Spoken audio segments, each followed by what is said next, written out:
Hello students, good morning. चलो देखिए, आज हम चलते हैं अपने बेस के अंतिम चरण की तरफ, last step of the base. तो देखिए, हम आज चर्चा करेंगे प्रोनाउन टेबल के बारे में, जो कि हमारे बेस का अंतिम चरण है। इसके बाद और कुछ भी नहीं, फिर हमारे सीधे टॉपिक चालू हो जाएंगे बेटा। तो बोर्ड पर आपको दिखाई दे रही होगी टेबल, प्रोनाउन टेबल। तो ये प्रोनाउन टेबल हमको एक साथ बेस में ही कवर करनी है स्टूडेंट्स, क्योंकि आगे जब हम टॉपिक पढ़ेंगे तो बार बार यदि हमने प्रोनाउन टेबल बनाई तो टाइम भी वेस्ट होगा अपना। बार बार फिर हम प्रोनाउन टेबल बनाएंगे तो हमको याद भी नहीं होगी। तो इस टेबल को हम एक बार याद कर लेते हैं, क्योंकि प्रोनाउन टेबल के ऊपर कम से कम 25% ग्रामर डिपेंड करती है प्रोनाउन टेबल के ऊपर, क्योंकि इसमें हमारे सब्जेक्ट भी होते हैं, इसमें हमारे ऑब्जेक्ट भी होते हैं, सारी चीज़ें होती हैं। देखो, जब हम एक्टिव से पैसिव पढ़ेंगे तो ऑब्जेक्ट और सब्जेक्ट दोनों की नॉलेज होना ज़रूरी है। आगे हम जब डायरेक्ट से इनडायरेक्ट बनाना सीखेंगे तो हमको पूरी की पूरी प्रोनाउन टेबल का हमें ज्ञान होना बहुत ज़रूरी होता है। इसलिए स्टूडेंट्स, मैंने बेस के अंदर ही आपको एक प्रोनाउन टेबल बना दी है, और इस प्रोनाउन टेबल को आप अच्छे से कवर कर लीजिए, लर्न कर लीजिए। देखो, इसको मैं आपको समझा देता हूँ कि ये तो है बेटा हमारे पर्सन मैंने आपको पढ़ा दिए। पर्सन होते हैं हमारे तीन, फर्स्ट पर्सन, सेकंड पर्सन और थर्ड पर्सन। फर्स्ट पर्सन के अंतर्गत आते हैं आई और वी। तो ये क्या है, हमारे सब्जेक्ट। फर्स्ट पर्सन के अंतर्गत ये सब्जेक्ट हमने आपको कराई दिए कि सब्जेक्ट कितने होते हैं, तीन होते हैं, first person, second person, third person. First person में आई और वी, सेकंड पर्सन में यू, थर्ड पर्सन में ही, सी, इट और दे। आगे बात करते हैं ऑब्जेक्ट। दूसरे होते हैं हमारे ऑब्जेक्ट, जैसे आई का मी, वी का आश, यू का यू, ही का हिम, सी का हर, इट का इट और दे का देम। इसके बाद आता है हमारा पजेसिव एडजेक्टिव। अब पजेसिव एडजेक्टिव आपको याद रखना पड़ेगा, जैसे आई का माई, वी का अवर, यू का योर, ही का हिज, सी का हर, इट का इट्स, दे का देयर। फिर आते हैं हमारे पजेसिव प्रोनाउन। अब ये पजेसिव प्रोनाउन जैसे आई का माइन हो गया, वी का अवर्स हो गया, यू का योर्स हो गया, ही का हिज, शी का हर्ष हो गया, इट का इट्स हो गया और दे का देयर हो गया। इसके बाद में आता है बेटा हमारा last reflexive pronoun. Reflexive pronoun में देखिए, इस आई का माई सेल्फ। देखो, फर्स्ट पर्सन और सेकंड पर्सन में आपको क्या करना है, जो अपना पजेसिव एडजेक्टिव है उसके साथ सेल्फ जोड़ देना है। जैसे आई का माई सेल्फ, वी का आवर सेल्व्स। देखो, यहाँ पे हमने क्या किया बेटा, सेल्फ का क्या कर दिया, सेल्व्स कर दिया। क्या कर दिया, सेल्व्स। क्योंकि देखो, आई हमारा क्या है, एक वचन, और वी हमारा क्या है, बहुवचन। देखो, जब मैंने आपको सब्जेक्ट कराए थे तो मैंने आपको एक चीज़ कंक्लूजन में छोड़ी थी बेटा, कि आई हमारा फर्स्ट पर्सन होता है या सेकंड पर्सन। वो तो क्लियर है ही, फर्स्ट पर्सन है, लेकिन ये सिंगुलर होता है या प्लूरल होता है। ये चीज़ मैंने आपको एक कंक्लूजन में छोड़ दी थी कि आपको ये डिस्कस करके बताना है कि आई हमारा वास्तव में कौन सा वचन है, एक वचन है या बहुवचन है। अब यहाँ पे तो ये क्लियर हो ही रहा है कि आई हमारा कैसा है, एक वचन। इसका बहुवचन प्लूरल क्या होता है बेटा, वी। उसी प्रकार से सेल्फ का जब प्लूरल हम बनाएंगे तो सेल्फ का प्लूरल क्या हो जाता है, प्लूरल बेटा सेल्फ होता है। देखो, आपने जब 6ठी 7वीं कक्षा में नंबर टॉपिक पढ़ा होगा, एक वचन से बहुवचन बनाना, तो उसमें आपने एक नियम पढ़ा होगा, यदि किसी नाउन के अंत में एफ या एफ ई आता है तो एफ या एफ ई को हटा करके हम क्या लगा देते हैं, वी ई एस।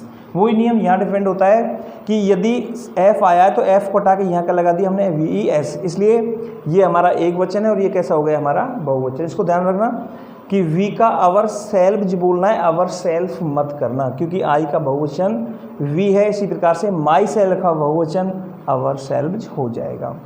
अब बात आती है किसकी, यू की। तो you, your, yours, your self. इसके जो रिफ्लेक्सिव है बेटाओ, ये रिफ्लेक्सिव इसके दोनों हैं। योर सेल्फ भी बोल सकते हैं हम, और हम इसको योर सेल्फ भी बोल सकते हैं। क्यों, ऐसा क्यों? क्योंकि यू जो होता है वो हमारा एक वचन भी होता है और यू हमारा बहुवचन भी होता है। जैसे कि मैं आप लोगों को पढ़ा रहा हूँ तो मैं आपके लिए मैं क्या हूँ, यू। तो मैं कैसा हुआ, एक वचन। मेरे लिए आप भी क्या हो, यू हो, और आप कैसे हो, बहुवचन। तो यानी कि यू एक वचन भी होता है और बहुवचन होता है। अगर यू का प्रयोग एक वचन के रूप में हो रहा है तो योर सेल्फ लगाएंगे, अगर बहुवचन के रूप में हो रहा है तो योर सेल्फ लगाएंगे। आगे बात करते हैं बेटा थर्ड पर्सन की। थर्ड पर्सन में देखो, ही, हिम, हिज, हिमसेल्फ। फिर आता है हमारा सी। सी का ऑब्जेक्ट हर हुआ, सी का पजेसिव भी हर हुआ, और पजेसिव प्रोनाउन हर्ष हुआ और her self. It's itself, they them their theirs themselves। तो इस प्रकार से बेटाओ हम इसको करेंगे क्लियर। तो यहाँ पे देखो ही सी इट, ये कैसे ही सी इट, ये कैसे सिंगुलर। इन तीनों का प्लूरल क्या होता है बेटाओ? दे होता है। इन तीनों का प्लूरल क्या होता है? दे। तो यहाँ इन सब के साथ देखो क्या लगा हुआ है? सेल्फ, क्योंकि ये हमारे सिंगुलर हैं। और जब प्लूरल जब हो गया तो शेल्फ का प्लूरल क्या हो गया बेटाओ? सेल्फ हो गया। इस प्रकार से हमें ये प्रोनाउन टेबल अपनी पूरी तरह से कवर करनी है। इसको बेटाओ ऐसे याद मत करना, इसको ऐसे याद करना, ठीक है? बाएं से दाएं, ना कि ऊपर से नीचे। पहले आपको याद रखना है कि पर्सन, फिर याद रखना है आपको सब्जेक्ट, फिर याद रखना है object, possessive adjective, possessive pronoun और रिफ्लेक्सिव प्रोनाउन। ओके बेटा, इस तरह से। और ये सारणी पूरी की पूरी हमारी उंगलियों पे याद होनी चाहिए। I, me, my, mine, myself, we, us, our, ours, ourselves, you, your, yours, yourself, he, him, his, himself, she, herself, its, itself, they, them, theirs, themselves. इस प्रकार से पूरी की पूरी सारणी है वो हमारी उंगलियों पे कवर होनी चाहिए बेटाओ। और इस सारणी में कोई भी कैसी भी दिक्कत नहीं आनी चाहिए। आगे आप पूछो सर ये माई कहाँ से आ गया, मैं कहूँ बेटा ये पजेसिव एडजेक्टिव है सर, हम तो नहीं जानते, ठीक है? ये चीज़ मैंने आपको पहले से ही बेस के अंदर क्लियर करा दी है बेटाओ। अब इसमें हमको कोई भी प्रॉब्लम, कोई भी दिक्कत नहीं आनी चाहिए। देखो अब ये पजेसिव एडजेक्टिव एक बहुत ही अच्छी चीज़ और बता देता हूँ जिसका कि आगे चल के बहुत काम पड़ेगा हमको। अब ये हमारे पजेसिव जो एडजेक्टिव बेटा, इनके साथ हम ऐसे डॉट डॉट कर लेते हैं। अब आप पूछो मैंने इनके साथ डॉट डॉट क्यों किया? क्योंकि पजेसिव एडजेक्टिव जो होते हैं बेटाओ ये कभी भी अकेले नहीं आते हैं, इनके साथ कोई ना कोई नाउन जरूर आती है। ध्यान रखना चाहिए।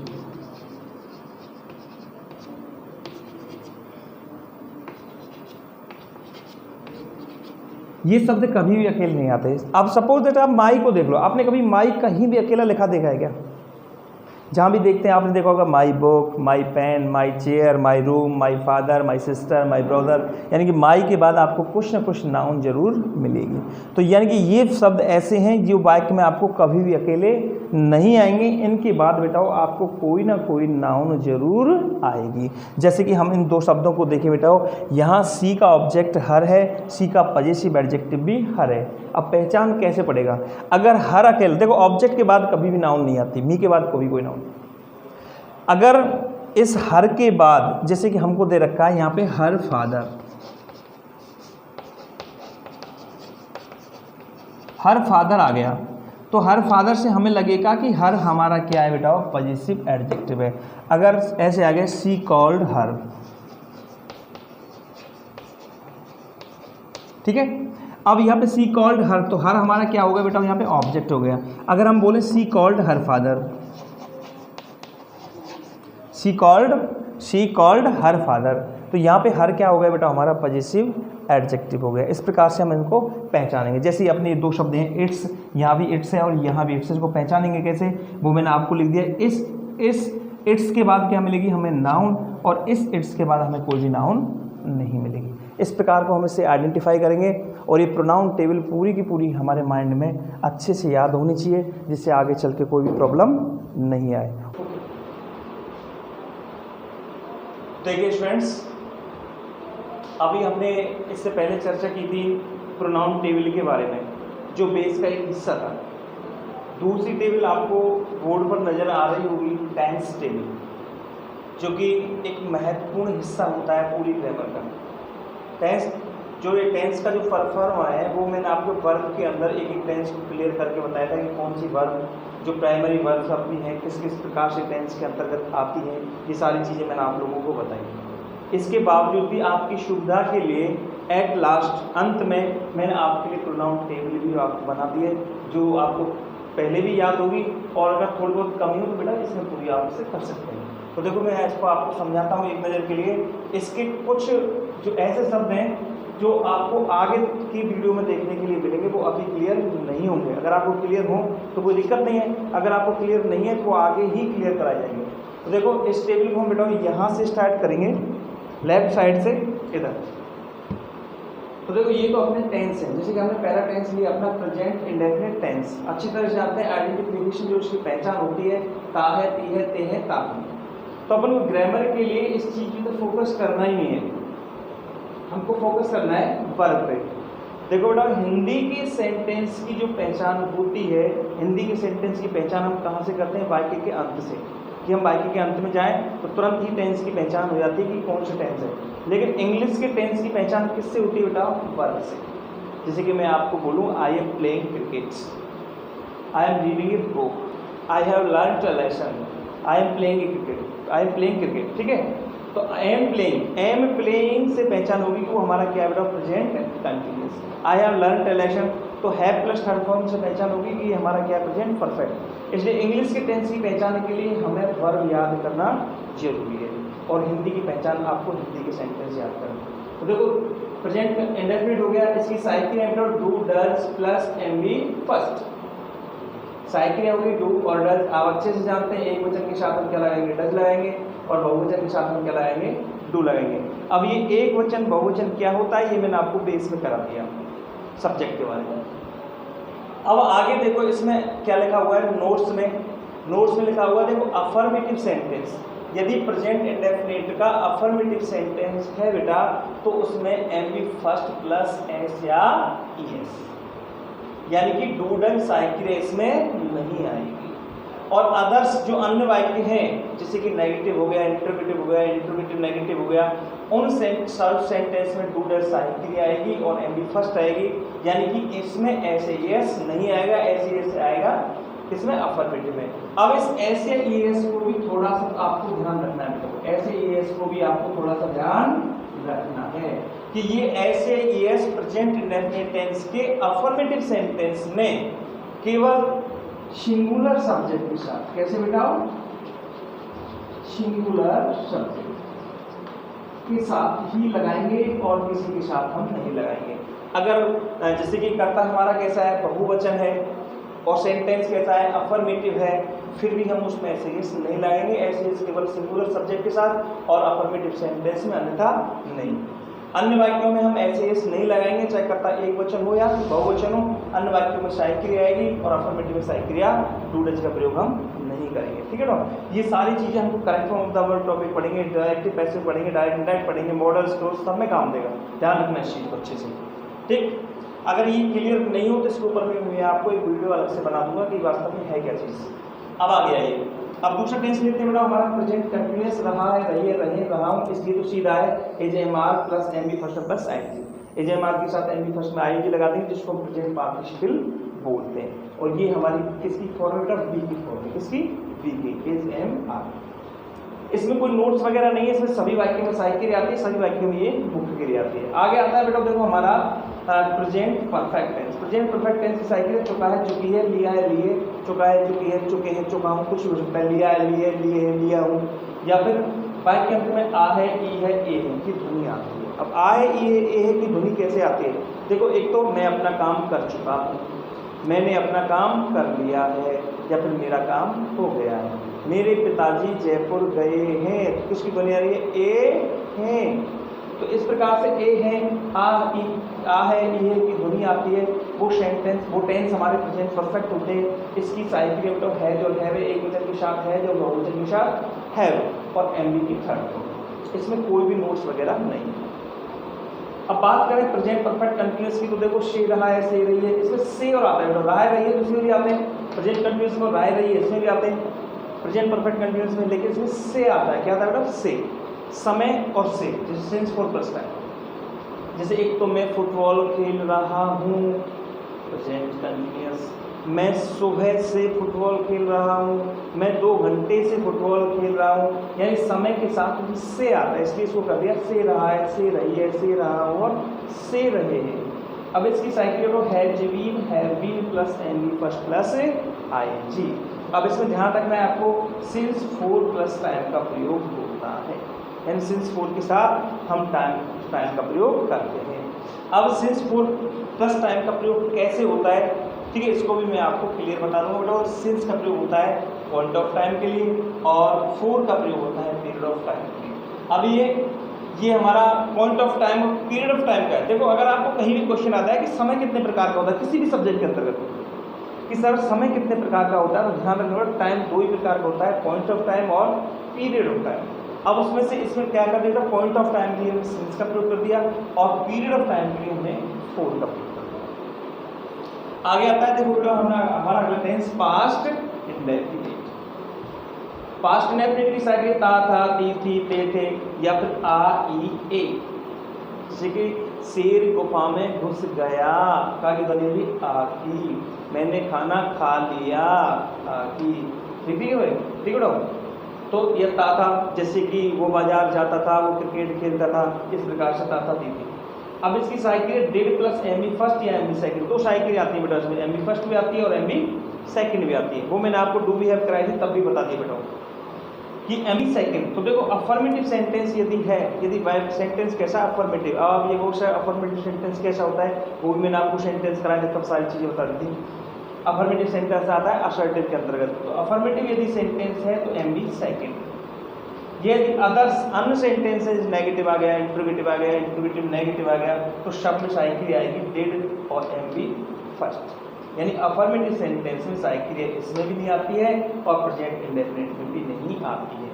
Present indefinite M B first के साथ ऐसे ही है, इसमें बस एक काम करते हैं, एम बी फर्स्ट नहीं करते, एम बी सेकेंड कर देते हैं, बाकी सभी वाक्यों में हम डिड के साथ एम बी फर्स्ट करते हैं।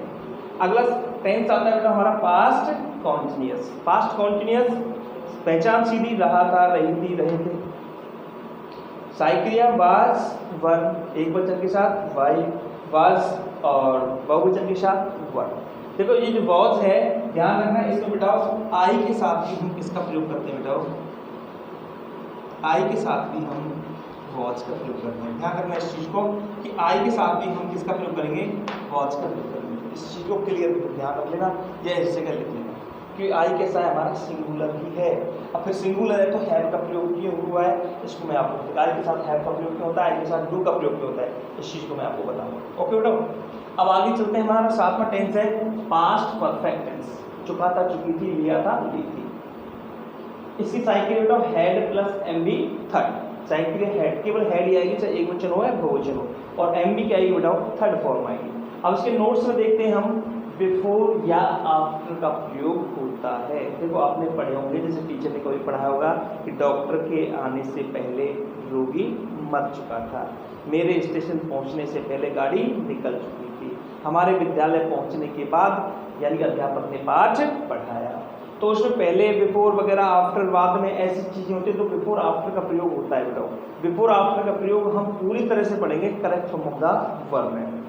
जब हम correct form of the verb topic लेंगे तो उसमें बिफोर आफ्टर का नियम मैं आपको पूरा की पूरा, अगर आपको थोड़ा सा भी याद होगा ना, चुटकियों में रटाने वाला, एक सेकंड में हल करने वाला बता दूंगा मैं आपके लिए कि आप एक सेकंड में हल कर दोगे कि बिफोर आफ्टर क्या होता है। बिफोर आफ्टर के साथ कौन कौन से टेंस आते हैं, हेड प्लस एम का फॉर्म, एक एम बी सेकंड भी आता है पास्ट इंडेफिनिट वाला। अगला है बेटा हमारा पास्ट परफेक्ट है, past perfect continuous. Past perfect continuous में भी वही देखो, से रहा था, से रही थी, इसमें रहा था जो है ना अपने ये वाला टेंस है, रहा था, रही थी, रहे थे, तो इसके साथ वही समय लग गया, से रहा था, से रही थी। ओके, जैसे कि मैं अपने कमरे में सो रहा था, मैं अपने कमरे में सो रहा था, तो होगा पास्ट कंटिन्यूअस। और मैं सुबह से अपने कमरे में सो रहा था, सुबह प्लस से, तो हो गया हमारा पास्ट परफेक्ट कंटिन्यूअस। साइकिल एक ही आएगी, had been plus M B first plus ING, और इसमें भी वही सेंस फॉर प्लस टाइम का प्रयोग होता है जो इसमें होता है, यानी कि तीनों परफेक्ट कंटिन्यूअस में होता है बेटा सेंस फॉर प्लस टाइम का प्रयोग, ध्यान रखना चाहिए। तो तीनों अपने परफेक्ट कंटिन्यूअस है, प्रेजेंट पास्ट और फ्यूचर तीनों के साथ होता है। अगला टेंस आता है बेटा हमारा फ्यूचर इंडेफिनिट, और फ्यूचर इंडेफिनिट की पहचान गा, ही, गे, ठीक है, और साइक्रिया सेल और विल, और M B first plus ING. Shall will को ध्यान रखना है बेटा आपको, आई और बी के साथ सेल, अदर्स अन्य शब्द के साथ विल।